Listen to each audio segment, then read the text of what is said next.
Pi Manue, Pi Whāroa. Kia ora ko Clayton taku ingoa. My name is Clayton. I come from Auckland. Auckland, but my whakapapa, my roots come from Te Awamutu, and that is in the Waikato region. Ko whare puhunga te maunga, ko pūni te awa, ko tainui te waka, ko Aotearoa te marae, ko raukawa ki whare puhunga te hapu. Shall I translate that? Mauri ora. Tihei mauri ora. Absolutely. So my mountain is Whare Puhunga, which is situated just south of Maunga Tautari and north of Lake Taupo. My awa is Pūniu, which runs down from the Whare Puhunga Maunga, past my marae, which is Aotearoa. That is about 30 minutes south east of Te Awamutu. And my sub-tribe, my hapu, is Raukawa ki Whare Puhunga, which is in the Raukawa region. My iwi, my tribe, is Raukawa, who is the ancestor who descends from the canoe, which is Tainui, which is the waka that came to New Zealand from Hawaii. Yeah. Awesome. Because so often people hear somebody do their pepeha like that and they're like, what did they say? Yeah. I'm always going, oh yeah, my maunga, that's where I can look across the land and see my maunga sticking up. It's the and first I know thing, yeah. I can find my mountain to get home. Yes. It's the first thing you can see, it's your point of reference. Yeah. And then our awa, our river, or our moana, our sea, lets people know where we're from. So if I say that my moana, my sea, is Kaipara, because I'm from the Kaipara Harbour, everybody sits there and goes, yay, she's bringing this fish and that fish. Or if it's someone says, oh yeah, Arahura ki awa, my river is Arahura, they're all sitting there going, white bait, they'll be bringing white bait. So it talks about our food basket, I suppose, as well, as well as how we can escape by water from people if we need to, or find our way home by water if we need to. Yeah, definitely. We can be a stronger swimmer because we're from a river and there's no salt to hold us up, maybe. Yeah. It can be all sorts. You can get the pounamu if you're from the Arahura. This one's from Makawhio. It's Aotea from Makawhio. Oh wow. Awesome, That's eh? beautiful. It is, eh? Blue. It's blue, exactly. Exactly. Wow. Have you ever seen anything That's the like first it? time. I know. Everybody goes, is that plastic? No. So yeah, such a laugh. Anthony and I decided we'd have one of these each. Because as grandparents getting together and have a relationship, you don't want to do engagements and marriages and weddings and all of that sort of stuff when you've got a whole lot of grandchildren running around who would benefit from your time that wasn't being spent organising a wedding or anything silly. Yeah. So we thought we'd do something traditional, and we this was from the same stone, and I met a gorgeous young man after we got them who'd carved them. But I didn't realise until Anthony's brother pointed it out to me. He goes, oh, that's really cool. Yeah, you've got the whale tail, you've got paikea.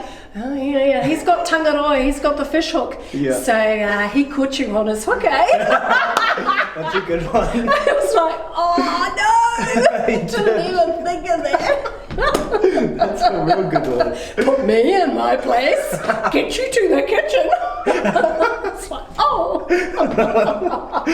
Isn't that so funny? Cool. It's fitting. I know. That's some other stuff, that we do that's kind of traditional. Yeah. So important. Yeah. Well, my name is V. Whitehorse, and accordingly, I would say my mother's clan, or Betani, which are the folded arm people, and since my grandparents were the ones that raised me, always used to say Betani lo topa bashishin, but my dad was actually the Kiowa people and the Southern Cheyenne people out of Oklahoma, and so in that kind of way, that's the man who I am, and so I live in Canada and I work with youth. I don't like to say treatment center, but it's a cultural center. we use culture in a way to heal youth. We use culture in a way to help them understand what life is all about. And when they acquire that understanding of culture, they're able to make better choices to overcome certain addictions, I would say. So, yeah, so that's who I am as a man. And I guess that's it. You're both Indigenous Americans living on Indigenous homelands in an Indigenous village with Indigenous children and grandchildren all over the place, which is just gorgeous. To me, we're just taking everybody's kids. Yeah. And then anybody that comes up there, they say so or Gua, we just acknowledge them. Yeah. Even though they're not our grandchildren, or they'll say, hi, Mom. Everybody calls me Care Mom. Yeah.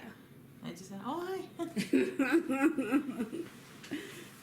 Yeah, and you know, obviously, it's really nice to get your experiences and knowledge, and you know, thank you for wanting to share it with people, because it's a pretty big of a deal when you're from such a private community to actually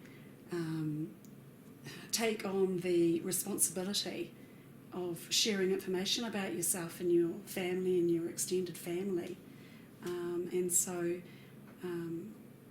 What we'll do is we'll make sure that this interview doesn't end up being something that has stuff that's identifiable about you that could compromise, you know, the sharing that you want to do.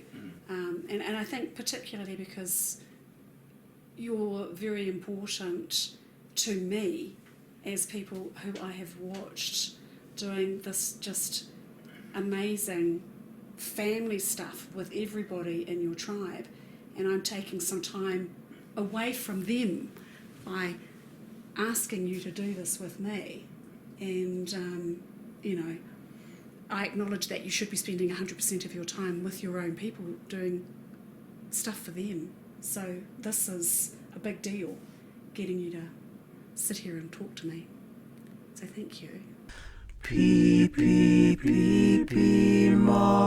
Manuel, Father.